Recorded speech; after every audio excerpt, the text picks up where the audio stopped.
Buckle up, folks, because we're diving headfirst into the wonderful world of trade wars. Remember that time in 2018 when Trump decided to slap tariffs on China? Well, get ready for round two because it's 2025 and Trump's back at it again with a vengeance. This time it's not just China in the crosshairs. Oh no, Trump's tariff tango now includes Canada, Mexico, and pretty much anyone who dares to sell stuff to America. This isn't just your run-of-the-mill trade spat. We're talking about a full-blown tariff tsunami with waves of new duties crashing onto the shores of the global economy. The scale is unprecedented, and the potential consequences are, to put it mildly, terrifying. Think of it like this.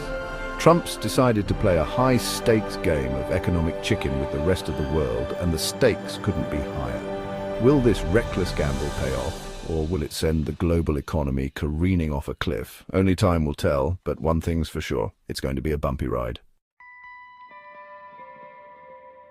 To understand this tariff frenzy, we need to rewind a bit and talk about the driving force behind it. Economic nationalism. Now, this isn't your grandpappy's economic theory, it's a more, shall we say, muscular approach to trade, where the focus is on protecting domestic industries and jobs, even if it means throwing global trade rules out the window.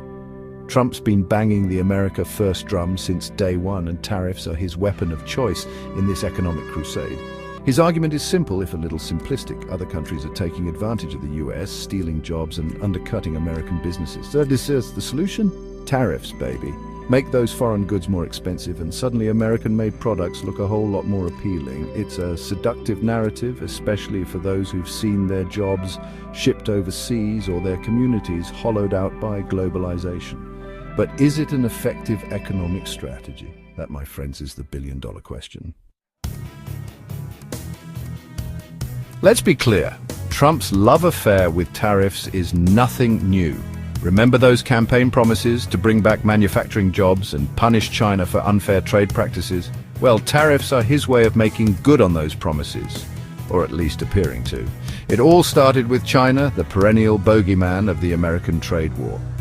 Trump hit them with tariffs, they retaliated with tariffs of their own, and before you could say trade deficit, we were in a full-blown trade war. But Trump wasn't content with just targeting China. Oh no, he decided to spread the tariff love around a bit.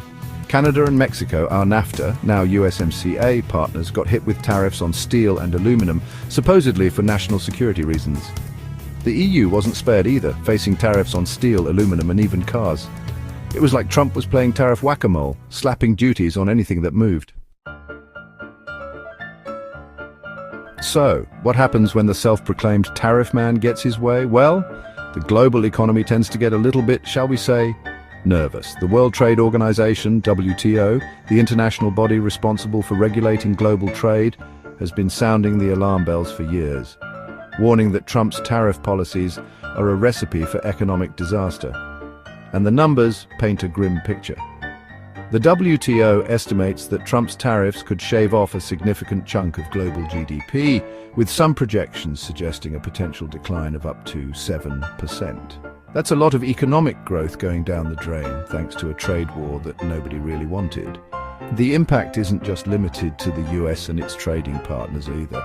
Tariffs create uncertainty in the global economy, making businesses less likely to invest and consumers less likely to spend.